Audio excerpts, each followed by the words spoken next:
ఆ రోజు ముఖ్యమంత్రి గారు ఏం చెప్పారు? నానినా తడిచినా ముక్కిపోయిన బియ్యం కూడా కొంటాం, వడ్లు కొంటామని చెప్పారు.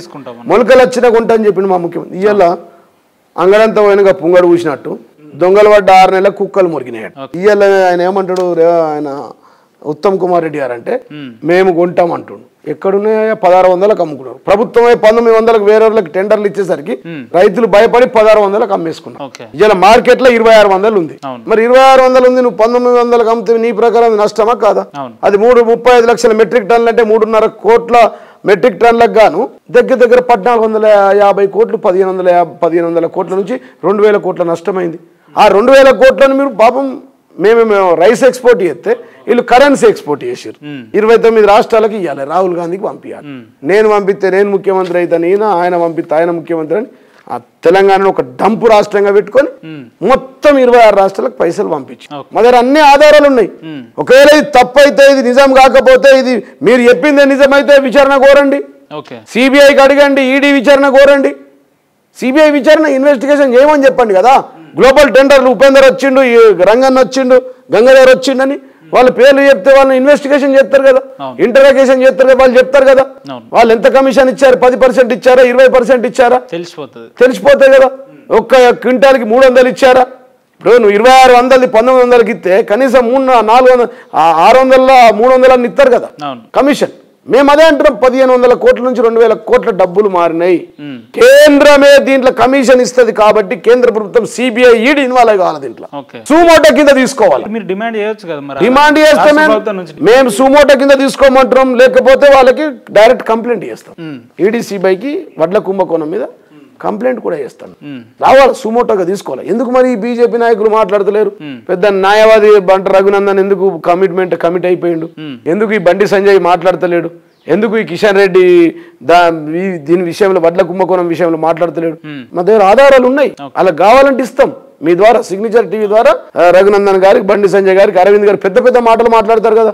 48 గంటల్లో ప్రభుత్వాన్ని కూల్చేత్తని మాట్లాడిన వెంకటరామరెడ్డి, మహేశ్వర్ రెడ్డి ఎక్కడ యాసందులో వండుకున్నారు? ఎందుకు వండుకున్నారు? రైతులకు అన్యాయం జరిగితే, రైతుల చెమట రక్తం మోసం జరుగుతూ ఉంటే ఎక్కడ వండుకున్నారు, ఎందుకు వండుకున్నారు అని అడుగుతా ఉన్నా వాళ్ళని. సిగ్నేచర్ టీవీ ద్వారా అడుగుతా ఉన్నా, మీరు అడగండి. ఎందుకు దీన్ని సైలెంట్ మోడ్కి వెళ్ళిరు? మీ వాటా ఎంత? ఉత్తమ్ కుమార్ రెడ్డి వాటా ఎంత? కోమటిరెడ్డి బ్రదర్స్ వాటా ఎంత? పొన్నం ప్రభాకర్ వాటా ఎంత? శ్రీధర్ బాబు గారి వాటా ఎంత? ముఖ్యమంత్రి గారి వాటా ఎంత? తర్వాత రాహుల్ గాంధీకి పంపింది ఎంత? మేము చెప్తాం డాటా. ఏ రాష్ట్రంలో ఎంత డెలివరీ ఇచ్చినా కూడా మీ దగ్గర ఎవరి వాటాలు వాళ్ళకి డాటా ఉందా చెప్తాం కదా. మొత్తం ఎందుకు ఒకటేసారి? ఇప్పుడు మేము డిమాండ్ చేస్తా ఉన్నాం, ఉత్తమ్ కుమార్ రెడ్డిని డిమాండ్ చేస్తా ఉన్నాం. వారు ఖచ్చితంగా దాని మీద విచారణ కోరమని. నిజాయితీ వర్గ సత్యహరిచంద్రుడు కదా. 2014లో ఎవరి కాళ్ళ 2 కోట్లు కాలిపోయిన ఉపేందర్ మీకు తెలియదా? నల్గొండ సూర్యాపేట దగ్గర 2 కోట్ల రూపాయలు ఇదే ఉత్తమ్ కుమార్ రెడ్డి కారులో కాలిపోయింది, వాస్తవం కాదా? ఆ రోజు హౌసింగ్ మినిస్టర్ గా ఉన్నటువంటి హౌసింగ్ స్కామ్ చేసింది కాదా? ఇందిరమ్మ ఇళ్లలో స్కామ్ ఈయన ఆధ్వర్యంలో జరగలేదా? ఈయన కాంగ్రెస్ కు స్కాములు కొత్తనా? అసలు కాంగ్రెస్ అంటేనే కాంగ్రెస్ కదా, వాళ్ళది స్కాముల పాలన, మాది స్కీముల పాలన. అదే కదా చెప్తున్నాం. Father of the corruption party Congress అంటున్నాం కదా.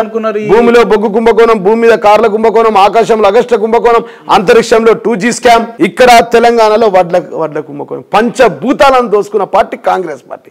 దొంగ అన్నట్టుగా, దయ్యాలు వేదాలు వల్లినట్టుగా వారు వచ్చి మమ్మల్ని. ఇదంతా కూడా మీకు పార్లమెంట్ ఎలక్షన్ లో కలిసి వస్తుంది అనుకుంటున్నారు? 100% కలిసి వస్తుంది. అందుకోసం మాట్లాడుతున్నారు 2 గంటల నుంచి మీతో. ఎక్కడ కొన్ని వేల ఓట్లు మారాలని, మా ఇంటర్వ్యూ మీ సిగ్నేచర్ టీవీ ద్వారా వెళ్ళాలని, ప్రజలు మాకు ఓట్లు వేయాలని, ఇదంతా వాస్తవం. ఇది కేసీఆర్ గారు మాట్లాడితే బాగుంటది. వారు కూడా మాట్లాడతారు. ఇప్పుడు చెప్తున్నాం కదా, ఈ 15 కోట్ల కుంభకోణం విచారణ కోరమని. ఆయన నన్ను తిడుతుండు. జీవన్ రెడ్డికి ఏం తెలియదు. నేను MA LLB LLM PhD చేస్తా ఉన్నా, హైకోర్టులో 12 ఏళ్ళు ప్రాక్టీస్ చేసిన, సుప్రీంకోర్టులో లాయర్ని. నాకేం తెలియదు అంటే డాటా లేదా? డాటాతోనే చెప్తున్నానయ్యా. 35 లక్షల మెట్రిక్ టన్నులు అమ్మావా లేదా? అమ్మితే అమ్మినని చెప్పు, అమ్మకపోతే అమ్మలేదని చెప్పు. ఏం ధరకు అమ్మావో చెప్పు. గ్లోబల్ టెండర్ పిలిచింది చెప్పు. ఎవరెవరు గ్లోబల్ టెండర్ లో పాల్గొన్నది చెప్పు. ఎవరికి ఎన్ని మెట్రిక్ టన్నులు అలాట్ చేసినావో చెప్పు. ఏం ధరకు ఇచ్చావో చెప్పు. మనం కొన్న ధర చెప్పు. ఆ రోజు పెట్టిన పెట్టుబడికి ఇంట్రెస్ట్ ఎంత చెప్పు. డబ్బునాలకు ఎంత ఖర్చు అయింది, గోయ సంచులకు ఎంత ఖర్చు అయింది. సరే, ఈ డబ్బులంతా ఎటుపోయి ఉంటాయి మరి? రాహుల్ గాంధీ కుప్పం కట్టాలి కదా, కప్పం చెల్లించాలి కదా. ఇక్కడ రిమోట్ డబుల్ రిమోట్ కదా, అక్కడ రాహుల్ గాంధీ రిమోట్, ఇక్కడ మళ్ళా బడేబాయి మాషాల్లా చోటే భాయ్ శుభాన్ అల్లా మన అన్నాడు కదా, అవును. బడే భాయ్ అనగానే వీళ్ళంతా సైలెంట్ మోడ్ లోకి వెళ్ళిపోయారు. ఓకే. రేవంత్ రెడ్డి గారు బడే భాయ్ అని మోడీ గారిని అన్న తర్వాత మొత్తం సైలెంట్ మోడ్, ఎందుకట్లా సైలెంట్ మోడ్ అయిపోయారు అందరూ. ఇక అర్థం చేసుకోలే మీరు, కాంగ్రెస్ బీజేపీ ఇద్దరు ఏకీయే, ఒకటే అయిపోయారు. ఏక్నాథ్ షిండేలు ఎవరైతారో తెలియదు. మరి వాళ్ళంతా ఒకటే అయితే టీఆర్ఎస్ నుంచి కదా ఎమ్మెల్యేలు పోతుంది, బీజేపీ నుంచి ఎమ్మెల్యేలు పోయిన సందర్భాలు అయితే మనం ఎక్కడ చూస్తాం. ముడతారు వాళ్ళని అంటారు కదా, ముట్టుమని చెప్పి మహేశ్వర్ రెడ్డి అన్నాడు కదా, ఒక్క ఎమ్మెల్యేని టచ్ చేయండి 48 గంటల్లో కూల్చేస్తామన్నారు. అందుకోసమే వాళ్ళు ముట్టరు వాళ్ళని, వాళ్ళకి తెలుసు. ఎందుకు టీఆర్ఎస్ కి లేదా కూల్చేసే సత్తా? మరి కేంద్రంలో అధికారం లేము, రాష్ట్రంలో అధికారం లేము, ప్రతిపక్షంలో ఉన్నాం, ప్రజలచే ఓడించబడి ఉన్నాం మేము. కాబట్టి ప్రజాస్వామ్యంలో ప్రతిపక్ష నేతగా పనిచేస్తాం. ఈ నాయకులు అందరూ అంటున్నారు కదా 6 నెలలు తిరగగానే మళ్ళీ కేసీఆర్ గారి ముఖ్యమంత్రి అవుతారు, 6 నెలలకు సంవత్సరానికి. ఇప్పుడు మేము మా నాయకులు ఎవ్వరు ఎక్కడ మాట్లాడలేరండి. బీజేపీ వాళ్ళు మాట్లాడారు, మీరు మాట్లాడుతారు, నేను మాట్లాడలే, మా వర్కింగ్ ప్రెసిడెంట్ మాట్లాడలే, మా కేసీఆర్ కడియం శ్రీహరి గారు మాట్లాడారు, వారు అక్కడికి వెళ్ళారు. కడియం శ్రీహరి మాట్లాడారు, వాళ్ళు అక్కడికి వెళ్ళారు, మాట్లాడలేదు. పోచారం శ్రీనివాసరెడ్డి గారు అట్లా మాట్లాడలేదు, బీజేపీ వాళ్ళు మాట్లాడుతున్న మాటలు చెప్పిండు ఆయన. కాబట్టి మేము ఏమంటామంటే, ఉందా అన్న మీ అంచనా ప్రకారం రాబోయే రోజులు అధికారంలోకి వచ్చే ఛాన్స్ ఉందా ఈ 5 ఏళ్ల లోపు? ఇప్పుడు ఉంది కదంటే, ఇప్పుడు మేము ఏమంటున్నామంటే అది మోడీయిజం కేంద్రంలో, ఆయనది ఈడీయిజం. మోడీ ఈడీయిజం, ఈయనది రౌడీయిజం, గుండాయిజం. ఇందిరాగాంధీ పీరియడ్ లో ప్రకటిత ఎమర్జెన్సీ ఉండే, ఇప్పుడు అప్రకటిత ఎమర్జెన్సీ అవుతుంది. చూసారు కదా ఈడీ కేసులలో ఎవరు నెట్లేసారు, 1 నిమిషంలో మారిపోయారు. అనేక మంది సీఎంలు, ముఖ్యమంత్రులు, మంత్రులు, కేంద్ర మంత్రులు అందరూ కూడా ఈడీ కేసులు 23,672 ఉంటే కేవలం 0.4% అవి ఇప్పటివరకు కేసులు శిక్షల రూపంలో అమలైనవి. కాబట్టి మేమేమంటామంటే, 2 జాతీయ పార్టీలు, మేము అధికారంలో లేము, మాకు కూల్చే శక్తి లేదు, మాకు వాళ్ళు కూల్చుకోవాలా, వాళ్ళు తెలుసుకోవాలా. వెళ్తారా రాబోయే రోజుల్లో జీవన్ రెడ్డి గారి పార్టీ మారే అవకాశాలు ఉన్నాయా? కాంగ్రెస్ కి వెళ్ళే అవకాశాలు? ఎందుకు వెళ్తాము ఉపేందర్ గారు, అసలు వెళ్ళాం. ఒకసారి మళ్ళీ ఆలోచించి చెప్పండి అన్న, ఇది మీరు కొంచెం తొందరపడుతున్నారేమో. లేదు, మాకు ఆఫర్లు వచ్చాయి. నేను చెప్తా ఉన్నా కదా ఉపేందర్ గారు, వారు మంత్రి ఇచ్చినా ముఖ్యమంత్రి ఇచ్చినా పార్టీ మారను. కేసీఆర్ బతుకున్నంత కాలం కేసీఆర్ తోనే ఉంటా, మా పార్టీలో ఎవరు మారని నేను మారను. ఎందుకు జీవన్ రెడ్డి గారు కేసీఆర్ పట్ల ఇంత ఆకర్షితులైందంటే? నేను ఒక మామూలు వ్యక్తి కుటుంబంలో పుట్టిన, సాధారణ మామూలు వ్యవసాయ కుటుంబంలో పుట్టిన వ్యక్తిని. మా నాయన సర్పంచ్ కాదు, మా అమ్మ ఉప సర్పంచ్ కాదు, మా రాజకీయ నేపథ్యం లేని కుటుంబం. స్వతహాగా నేనే వచ్చిన, ఇక్కడ ఉస్మానియాలో లా చేసిన, హైకోర్టులో ప్రాక్టీస్ చేసిన, దాని తర్వాత వారి ఆధ్వర్యంలో టీఆర్ఎస్ పార్టీలో చేరిన, తెలంగాణ ఉద్యమంలో 2001 నుంచి పనిచేసినాం.